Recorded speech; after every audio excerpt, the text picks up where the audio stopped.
Get out of our lives and stay on that old ranch, my sister-in-law said when my husband's will was read.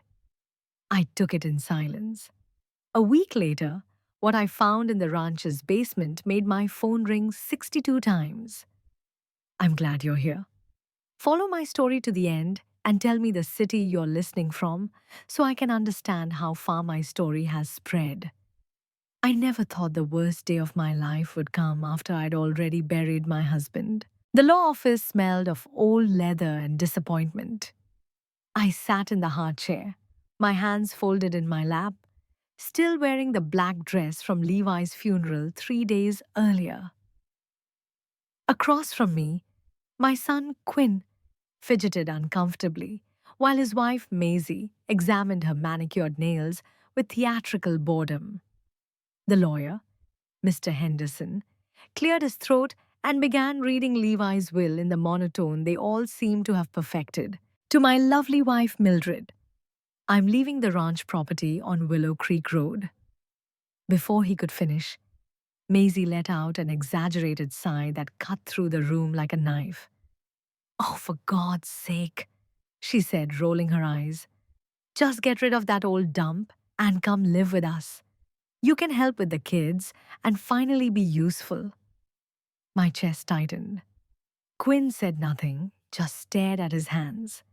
That was my son, the boy I rocked to sleep every night when he had nightmares. The child I worked 2 jobs for after his father lost one job after another. Now he couldn't even look at me. Mr. Henderson continued, his voice growing quieter. The primary residence, investment accounts, and remaining assets are to be divided between. Finally, Maisie interrupted again, straightening up. Something worth talking about? I watched them discuss my life as if I wasn't there. The house where I lived for 37 years, where I raised Quinn, where I looked after Levi during his final illness. All of this was shared between strangers, because that's what Quinn had become to me. A stranger wearing my son's face. When the reading of the will was over, Maisie stood and smoothed her designer skirt. Well, Mildred, she said, her voice dripping with false sweetness. I suppose that's it. Just get out of our lives and go play farmer on that old ranch. Maybe the isolation will give you time to think about all the ways you've failed as a mother. The words hit me like a physical blow. I'd failed as a mother. I'd sacrificed everything for Quinn. My career, my dreams, my identity. I'd worked nights at the diner while he slept, saved every penny for his college fund, celebrated every small victory, and mourned every disappointment as if they were my own. Quinn finally looked up, but instead of defending me, he said quietly, Maybe it's for the best, Mom. You and Maisie never really got along. Never got along? As if this was some petty squabble between women, rather than a systematic campaign to write me out of my own family. Maisie had poisoned Quinn against me for years, finding fault with everything I did. The gifts I brought my grandchildren were inappropriate. The advice I offered was outdated. The love I tried to show was stifling. I understand, I said, my voice barely audible. I grabbed my purse and stood up on shaky legs. I'll pack my things. Maisie's smile was triumphant.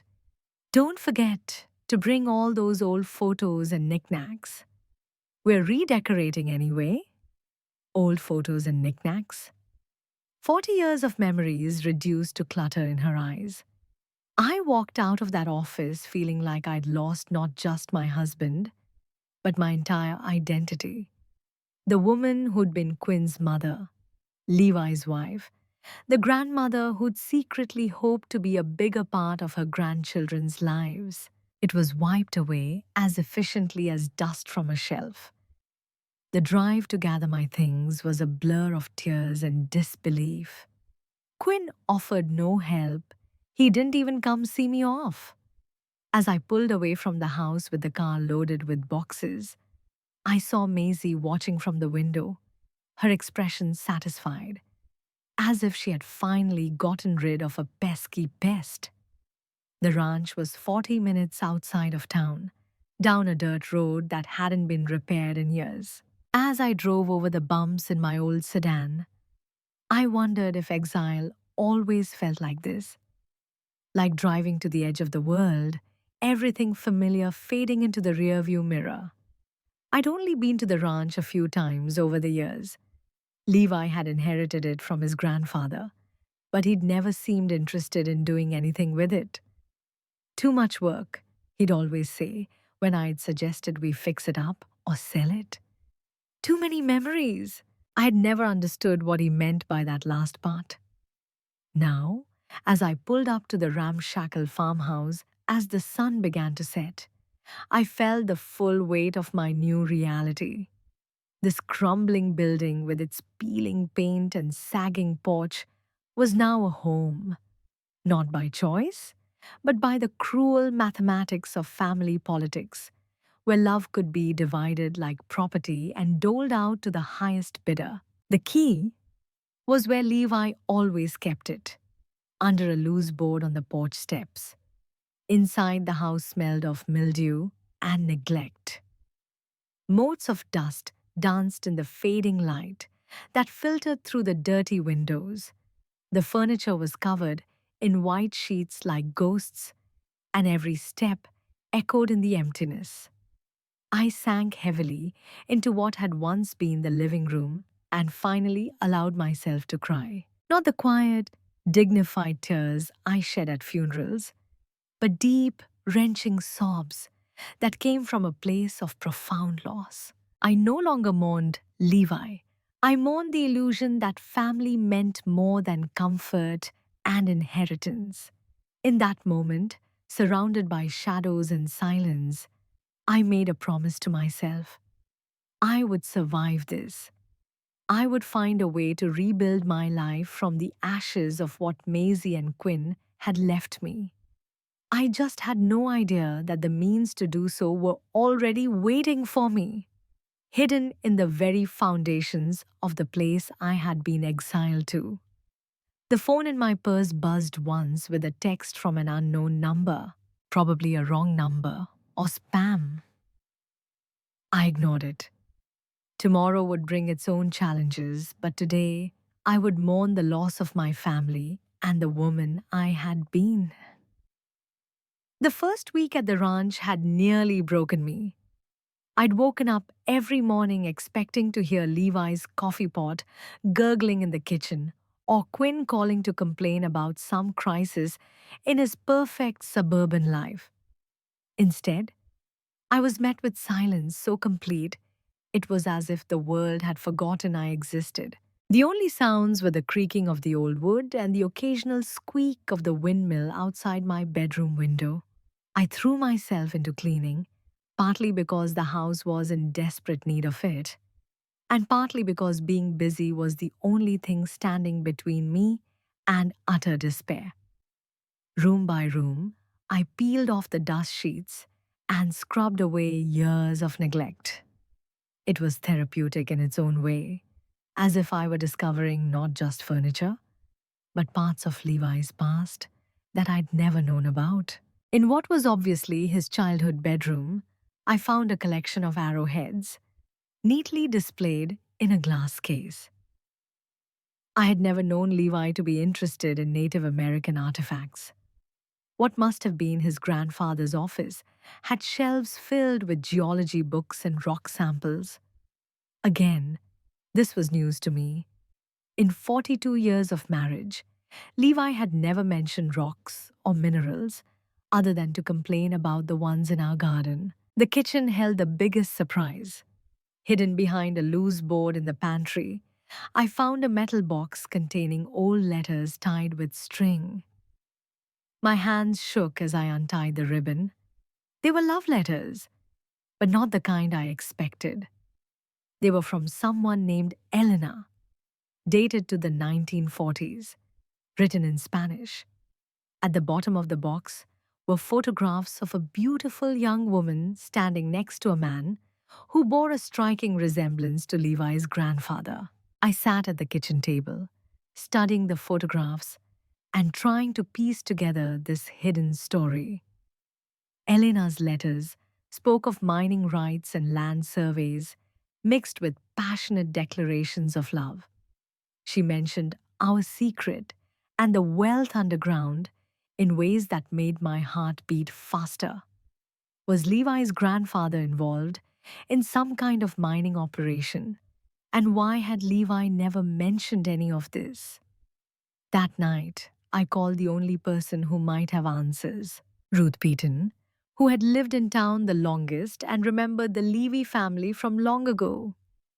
Ruth had always been kind to me, even when the other women in town had treated me differently since Maisie had arrived and begun spreading her poison. Oh dear, Ruth said, when I explained what I had found. I was just wondering when someone would ask about Samuel Morrison's old mining claims. My heart stopped. Mining claims? Samuel? It was grandfather Levi. He was always convinced there was copper in this area, maybe silver. He'd been making claims and surveying for years, but then the war came and he went off to fight. When he came back, he married this Mexican woman, Elena, I think her name was, and it was quite a scandal at the time. Elena, the woman in the photographs, what happened to her? I asked. Ruth's voice grew sad. She died in childbirth. Samuel never recovered. He continued to work the land, convinced that someday he would strike it rich. But he became a recluse. When he died, he left everything to Levi's father. But by then, everyone had forgotten about the mining business. After I hung up, I sat in the gathering darkness, my mind racing, mining claims, prospects, land that might contain valuable minerals. No wonder Levi always seemed reluctant to sell the ranch, even when we needed the money. But why had he never told me? Why had he kept it a secret? Over the next few days, I searched the house more systematically. In Grandfather Levi's desk, I found topographic maps dating back to the 1940s, with markings I couldn't understand. There were files of correspondence with the Bureau of Land Management and copies of mineral claims. Most intriguingly, there was a folder labeled Assay Reports that contained geological surveys suggesting the presence of copper deposits throughout the area. I was beginning to realize that my exile to this worthless ranch might not have been the punishment Maisie had intended. But it was what I found in the bedroom closet that really changed everything. Tucked behind a false panel, wrapped in oiled cloth to protect it from moisture, was a beguiling envelope containing updated surveys from the 1970s. These weren't just exploration reports. These were detailed geological assessments that confirmed significant mineral deposits beneath the ranch. My hands shook as I read the technical language. Terms like economic extraction and estimated reserves jumped out at me. In the margins were notes in Levy's handwriting, calculations, and phone numbers, proof that he had been secretly researching this for years. The most shocking document was at the bottom of the stack. A letter from a mining company, dated just 6 months before Levi's death, offering to lease the mineral rights for a sum that brought tears to my eyes. Levi never answered it. I sat on the bedroom floor, surrounded by papers that painted a picture of wealth beyond anything I could ever imagine. The ranch that Quinn and Maisie had deemed worthless, the one they had used to drive me out of the family, was potentially worth millions. I couldn't sleep that night. I paced the house, looking at it with new eyes. The creaky floorboards, the drafty windows, the insulation that felt like punishment. All of this was sitting on a treasure that could change my life completely. But more than the money, I felt something else stirring in my chest. For the first time since Levi's death, since Quinn's betrayal, since Maisie's cruel dismissal, I felt strong.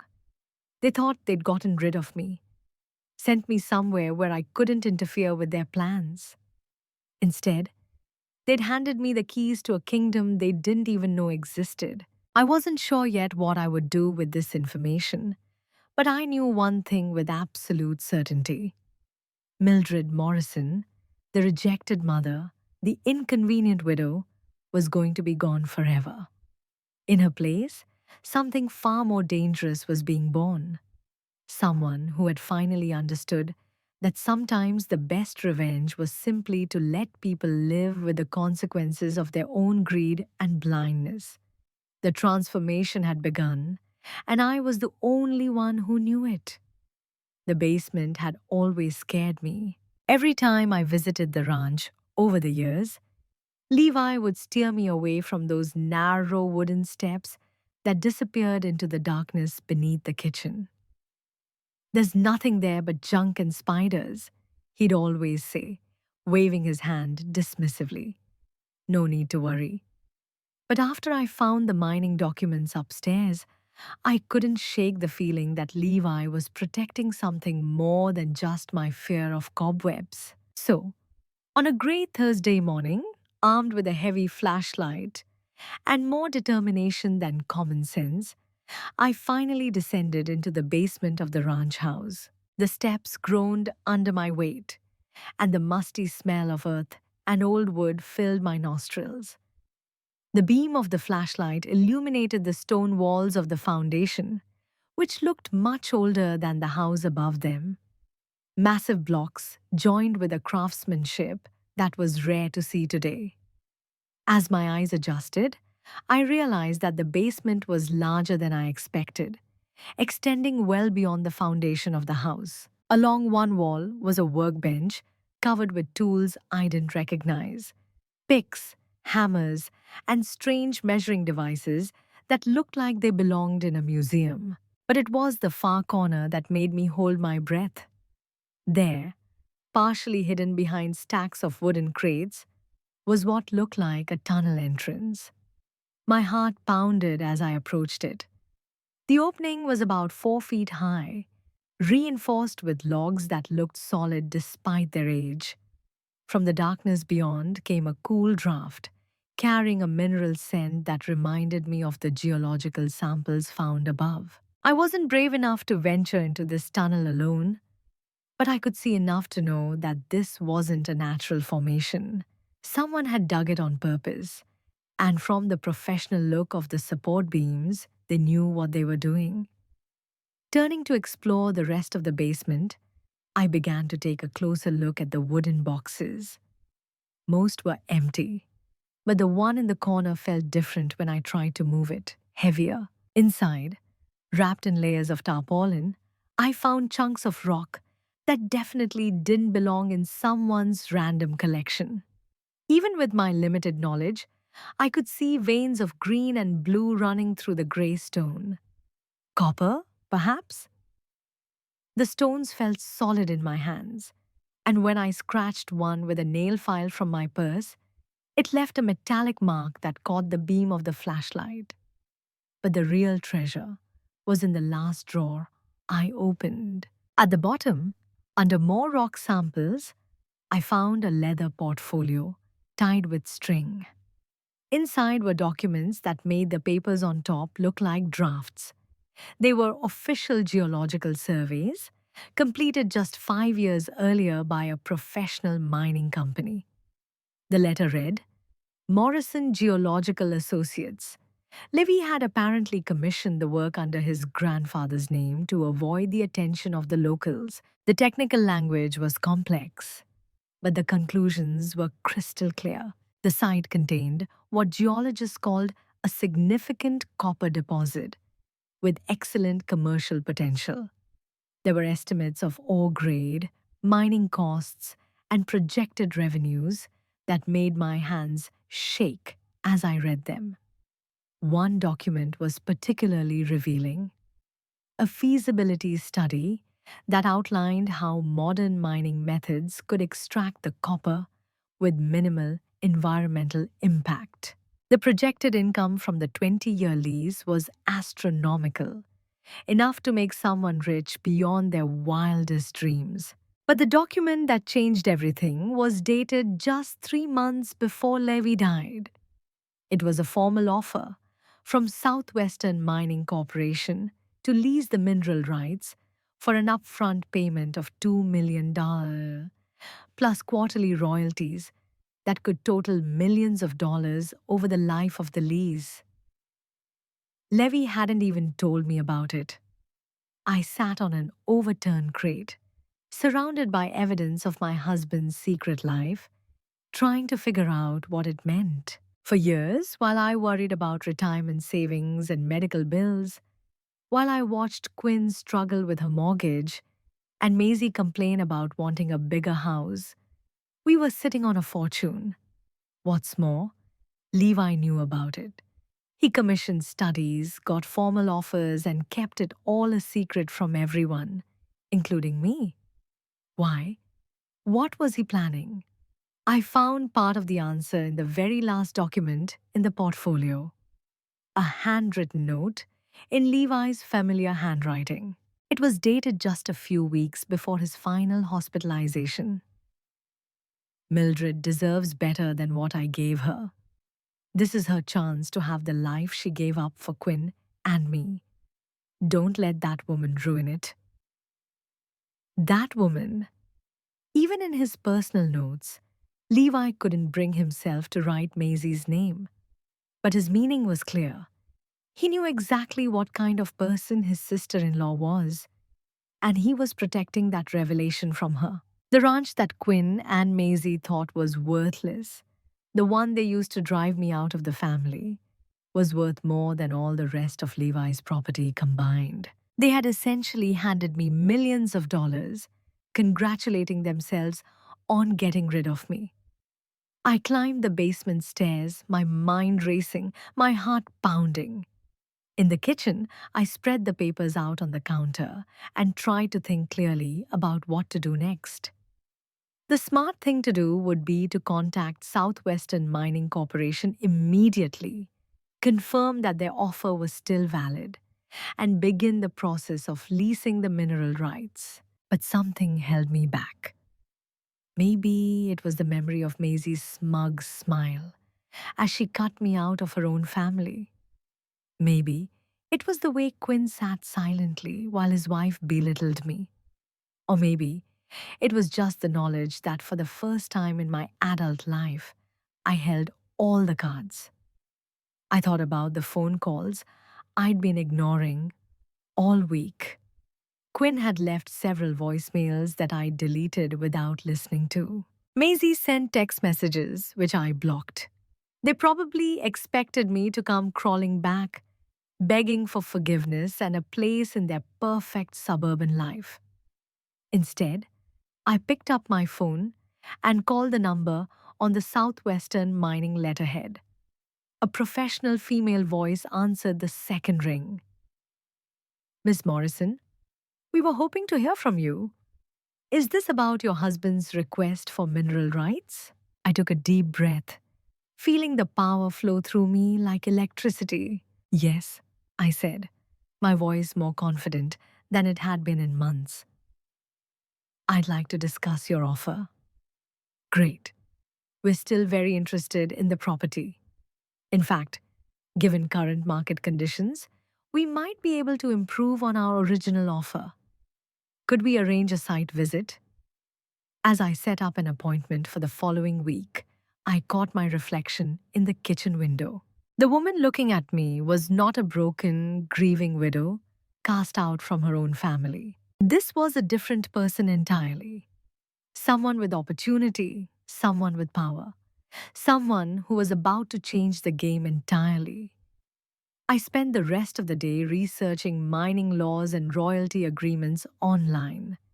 By the end of the day, I knew exactly where I was sitting and what it might mean for my future. More importantly, I knew what Quinn and Maisie had missed in their quest to get rid of me. I slept better that night than I had since Levi's funeral. Tomorrow would bring new challenges, but for the first time since the reading of the will, I felt like I was moving towards something rather than running away from everything I had lost. The phone in my bedroom buzzed once with another text from Quinn, but I didn't even glance at it. Whatever crisis had forced him to contact me could wait. I had more important things to do now. Outside, the old windmill creaked in the night wind, but it no longer seemed lonely. It sounded like a promise. The men from Southwestern Mining Corporation had arrived Tuesday morning in a white pickup truck that looked serious and expensive. I spent the weekend preparing for this meeting, learning everything I could about mineral rights and mining leases. I also went into town and bought myself a new outfit. Not the sensible clothes I'd worn for years while caring for Levi, but a sharp business suit that made me feel like someone worth taking seriously. The team's leader, a battered man named Frank Torres, had the quiet competence that comes with decades of experience. His assistant, a young woman named Sarah Chen, carried a clipboard and several pieces of equipment I didn't recognize. Mrs. Morrison, Frank said, shaking my hand with genuine respect. My condolences. Your husband was a smart man to hold on to this property. We spent the morning surveying the ranch's boundaries. As Frank explained what they had found in their previous explorations, he pointed out geological features I had never noticed. Rock formations that indicated mineral deposits, subtle changes in the color of the soil that told me what lay beneath the earth. There's a copper vein running diagonally across your property, Sarah explained, showing me a digital map on her tablet. This is what we call a high-grade deposit, meaning the concentration of metal is significantly higher than average. That means significantly higher royalties. As we reached the area above the basement tunnel, Frank stopped and smiled. Your husband's grandfather was no fool. This tunnel follows the copper vein almost perfectly. He must have had good instincts about geology. What kind of money are we talking about? I asked, surprised at how businesslike I sounded. Frank and Sarah exchanged glances. Mrs. Morrison, Frank said carefully, based on current copper prices and what we know about the deposit, we're prepared to offer you $4 million upfront for a 20-year lease, plus quarterly royalties that should average between $300,000 and $500,000. I managed to keep my expression neutral, but inside I was spinning. $4 million upfront, $500,000 every 3 months. I'd make more money in the first year alone than Levi and I had made in our entire marriage combined. I'll have to go over the contract with a lawyer, I said, proud of how confident I sounded. Sure, Frank said. Take as much time as you need. But Mrs. Morrison, I want you to know that this is exclusive property. Your husband could have made this deal years ago and lived very comfortably. I wonder why he waited. I thought of Levi's handwritten note, his mention of protecting me from that woman. I think he was waiting for the right moment, I said. That afternoon, after Frank and Sarah had left, I sat in the ranch kitchen, looking at the preliminary contract they had given me. The numbers seemed almost fictitious. But more than the money, I felt something else. A sense of possibility I hadn't felt in decades. For 42 years, I had defined myself by what I could do for other people.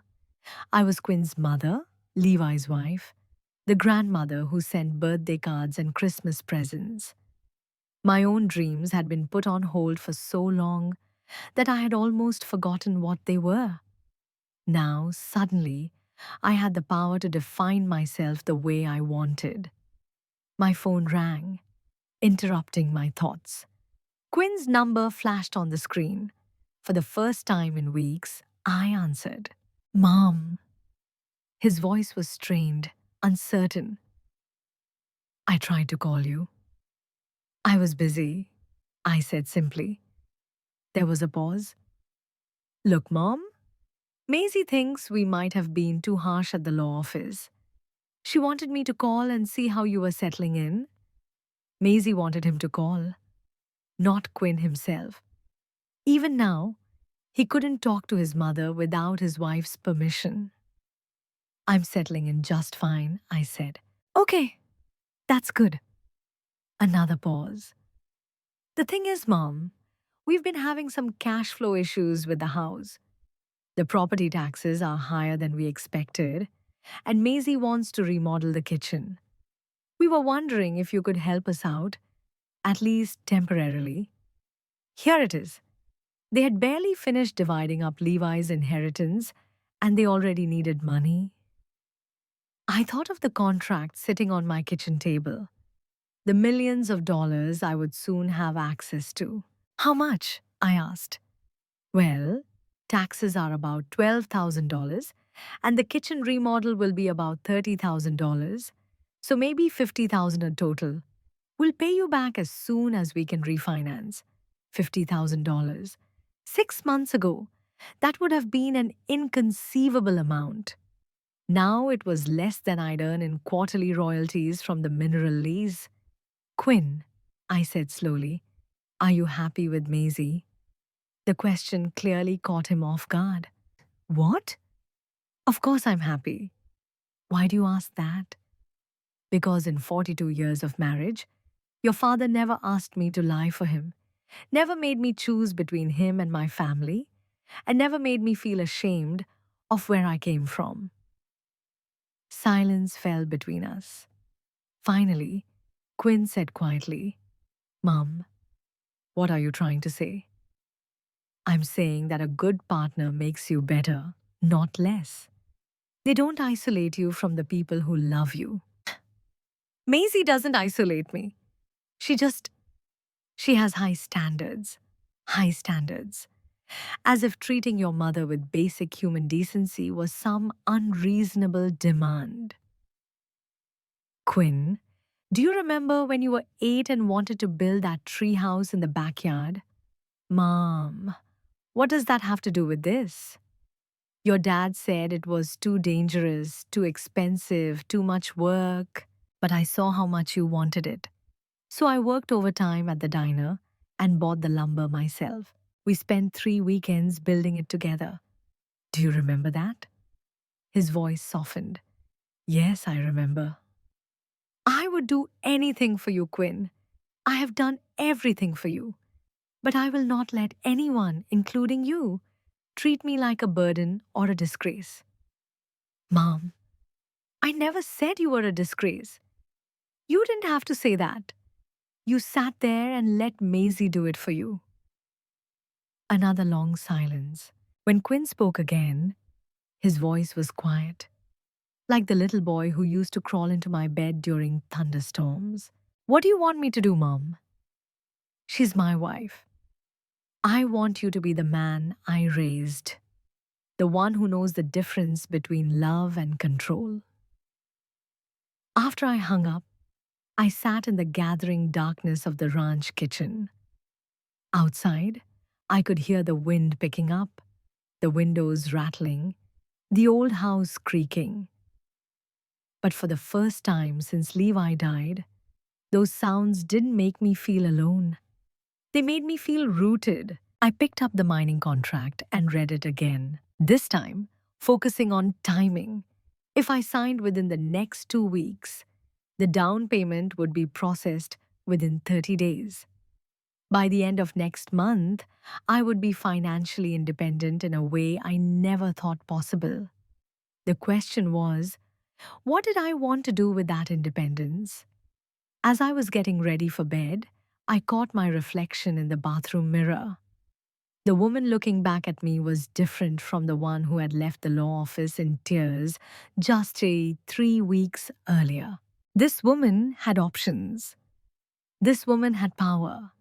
This woman was just beginning to understand what she was capable of. My phone buzzed with a text message from an unknown number, probably spam. But something made me look at it anyway. Mrs. Morrison, this is Janet from Dr. Phillips's office. Your husband's most recent medical bills are past due. Please call to arrange payment. I stared at the message for a long moment, then deleted it without responding. Tomorrow, I would call Dr. Phillips' office and pay Levi's medical bills in full. Not because I had to, but because I chose to. The difference between the two was becoming clearer to me every day. And tomorrow, I would start making choices based on what I wanted, not what other people expected of me. For the first time in my adult life, I was about to find out what that meant.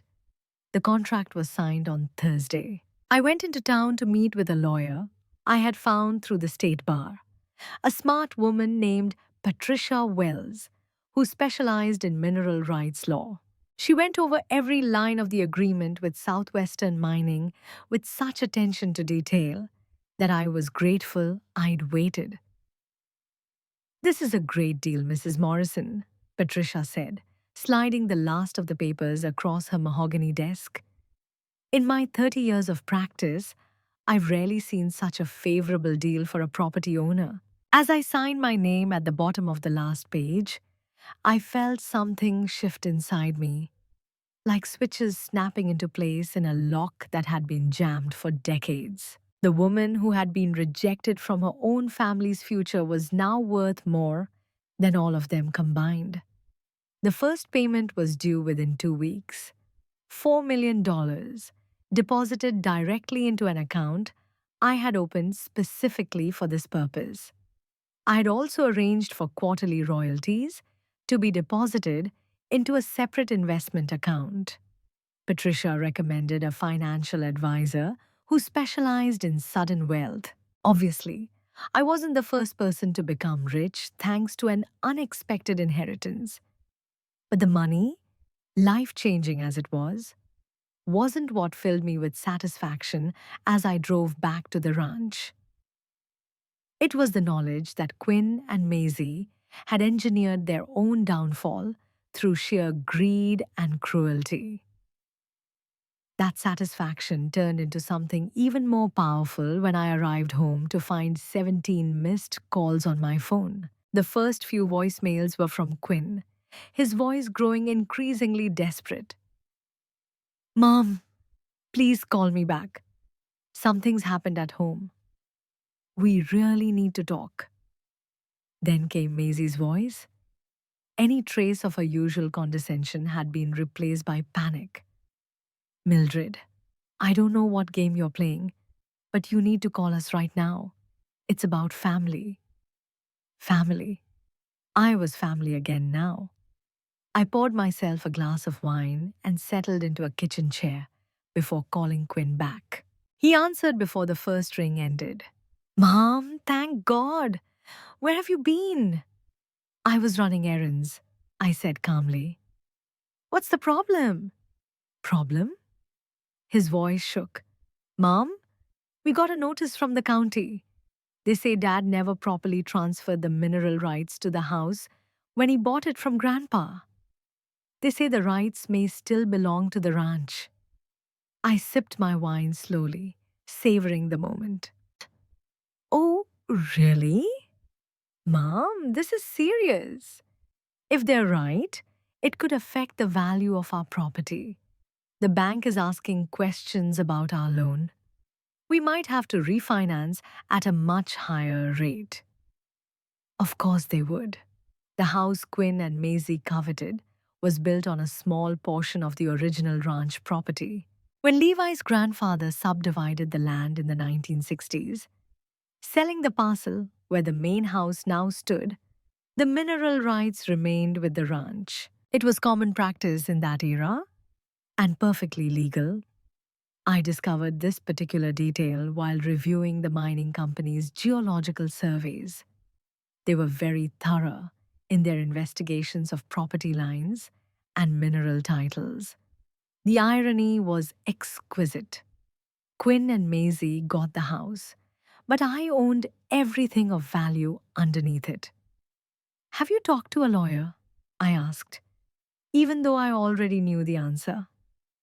We're trying, but lawyers are expensive, Mom. Really expensive. And with the refinancing hassle, how expensive? The initial consultation alone was 5,000. A full title review could cost 30 or 40 grand. Money we don't have right now. I let the silence stretch, listening to Quinn's anxious breathing.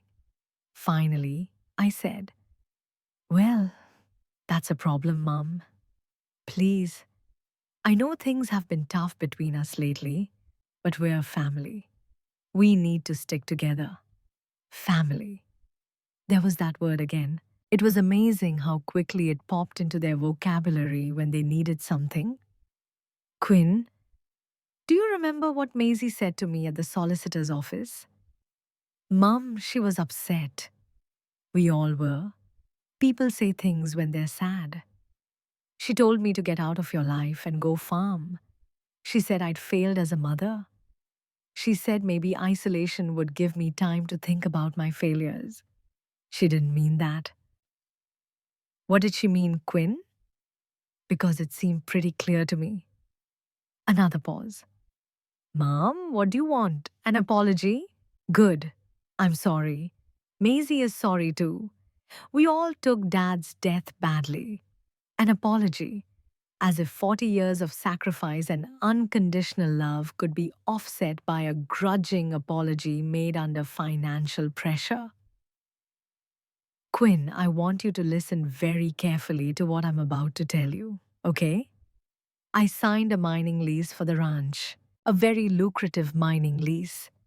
Silence, then a voice, barely audible. What mining lease? One that will make me more money next year than your father and I have made in our entire marriage.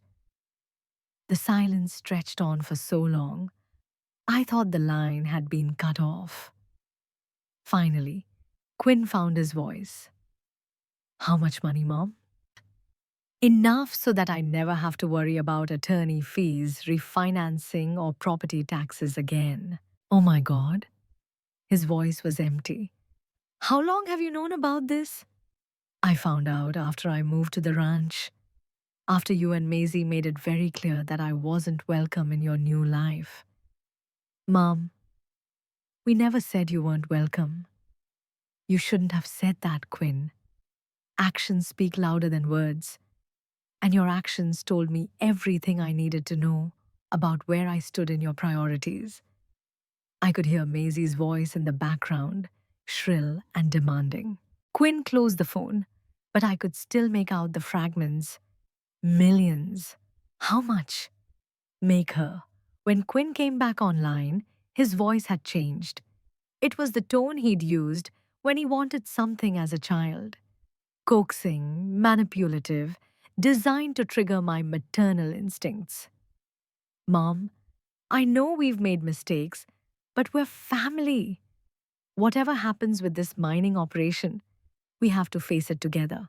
Maybe we can work something out that will benefit everyone. Will benefit everyone. Translation. Give us money. What arrangement do you have in mind? I asked. Well, if the mining affects our property, maybe we could consolidate it again, pool our resources. We could all live comfortably. Everyone lives comfortably. After they worked so hard to drive me out of their comfortable life, where would I live in this arrangement? I asked. With us, of course. We could build you a nice apartment over the garage. You'd have your privacy, but you'd be close to the grandkids. An apartment over the garage. After I'd just become worth millions of dollars, they were offering me an apartment over the garage. Quinn, I said, my voice deathly calm. Let me make sure I understand correctly. 3 weeks ago, your wife told me to get out of your life and rot in isolation on a useless ranch. Now that you've discovered the ranch is worth a fortune, you want to pool your resources and kindly allow me to live above your garage. Is that an accurate summary? Mom, When you put it that way, it sounds it sounds exactly like it is. You want my money, but you still don't want me. That's not true, is it? Tell me, Quinn, in this wonderful arrangement you're proposing, who's going to control the mining leases? Who will make the financial decisions? Who will determine how the money will be spent? Silence. I thought so. My phone vibrated with another incoming call. Maisie was calling from her phone. I ignored it. Mom, please don't do anything hasty. Let's sit down and talk about this like adults. I'm being an adult, Quinn.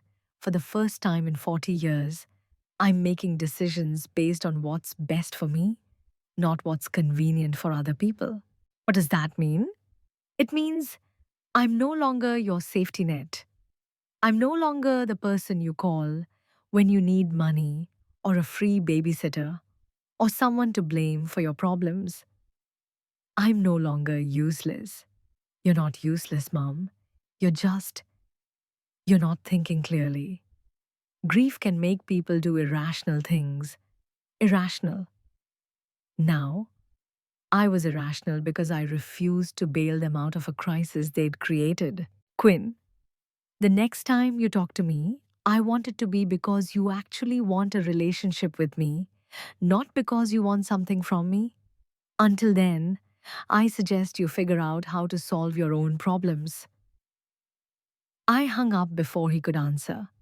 A few seconds later, my phone rang again. Quinn, then Maisie, then Quinn again. I turned it off and put it aside. Outside, the sun was setting over the ranch, painting the sky in shades of gold and crimson. Tomorrow, representatives from the mining company would arrive to begin preliminary survey work. Soon, this quiet domain would be bustling with activity as they prepared to extract wealth that had lain dormant underground for millions of years. But today, it was just me and the silence, and the knowledge that everything had changed. I was no longer the woman who had been cast out from her own family. I was no longer a convenient source of emergency funds, or free labor, or guilt absorbing apologies. I was Mildred Morrison, and I was worth exactly what I said I was worth. No more, and definitely no less. My phone, though off, seemed to throb with the weight of all those missed calls. 62 attempts to reach me in one day. Not because they suddenly realized they loved me, but because they finally realized what they had thrown away. The irony was almost too perfect to be believed. 6 months later, I was sitting on the porch of my renovated ranch home, watching the sunrise paint the mountains purple and gold when the mining company's quarterly report came in. The envelope felt heavy in my hands, thick with official documents and financial reports. Inside, along with the usual technical updates on mine progress and market prices, was a check that still made me hold my breath, even though I had already received three of them. 457,000, my share of the previous quarter's copper sales. I put the check aside and grabbed a coffee, savoring a ritual that had become precious to me.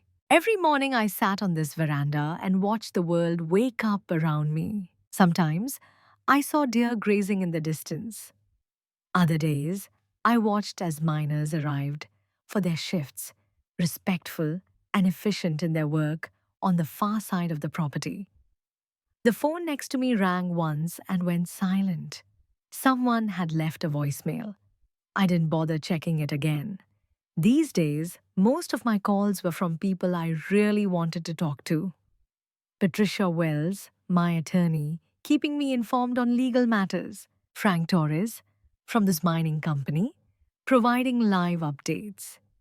Dr. Sarah Chen, who has become something of a friend, as well as a professional contact, and occasionally, though less frequently now, from Quinn. The nature of his calls has changed over the last 6 months. Desperate pleading has gradually given way to awkward attempts at normal conversation. Last week, he called to tell me his youngest daughter had lost her first tooth. The week before, he asked for a stir fry recipe. Small gestures, but different from his previous messages. Less calculated, more sincere. I began answering about half of his calls. Maisie, on the other hand, had stopped calling altogether after a particularly nasty conversation in February, where she accused me of manipulating the situation and turning Quinn against his own family.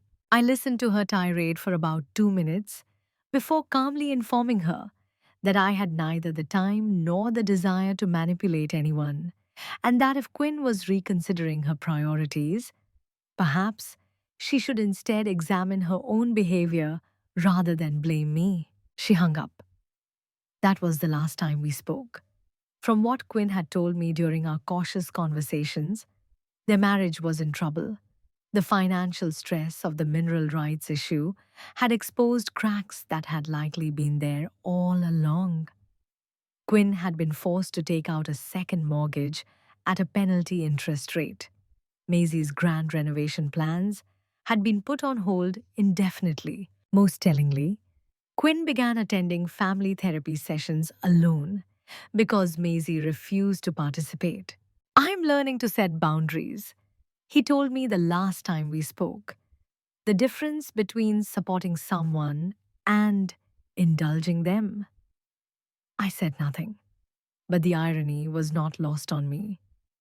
Quinn was learning the lessons I'd been trying to teach him for years, but only after his own world had collapsed under the weight of his wife's demands.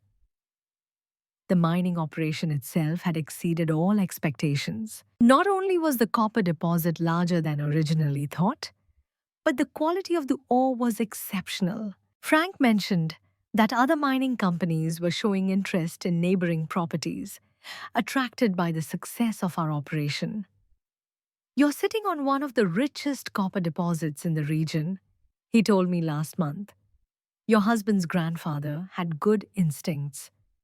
I used some of the money to completely renovate the ranch house, but tastefully preserving its character while adding modern amenities. Solar panels on the roof, a new kitchen with efficient appliances, central heating and air conditioning, high-speed internet that allowed me to manage my investments and stay connected to the world.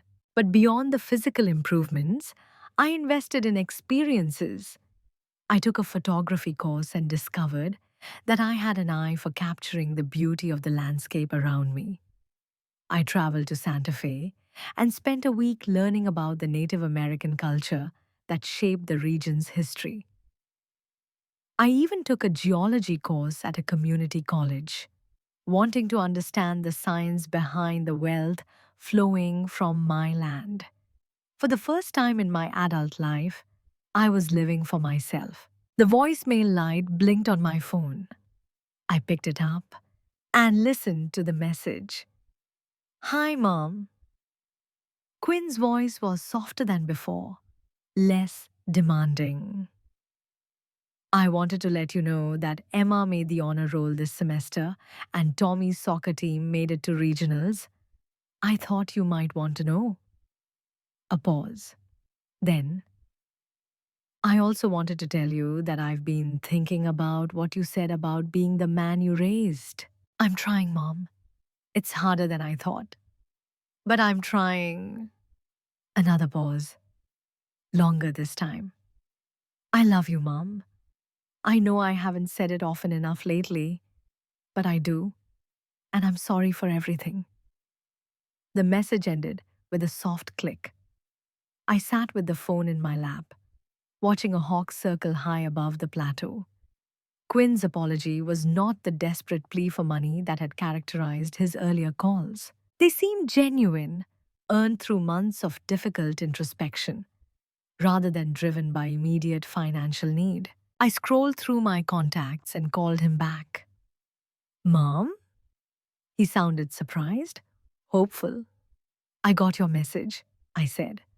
Tell me about Emma's excellent grades.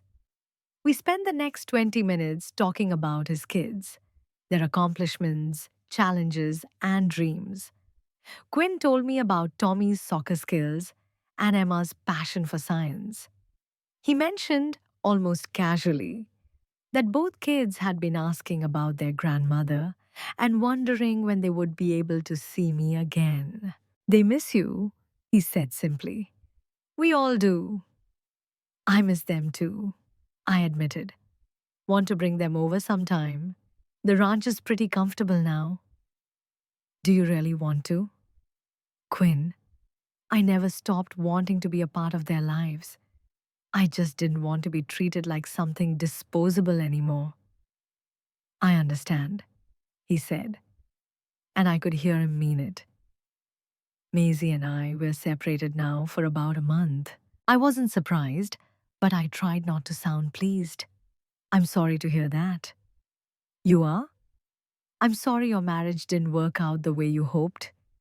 I'm not sorry you're finally putting your own needs and your children's needs first.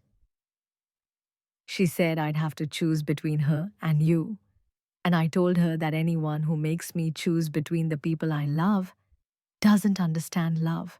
I felt something loosen in my chest, a knot of tension I'd carried for so long, I'd forgotten it was there. I'm proud of you, I said, and I meant it.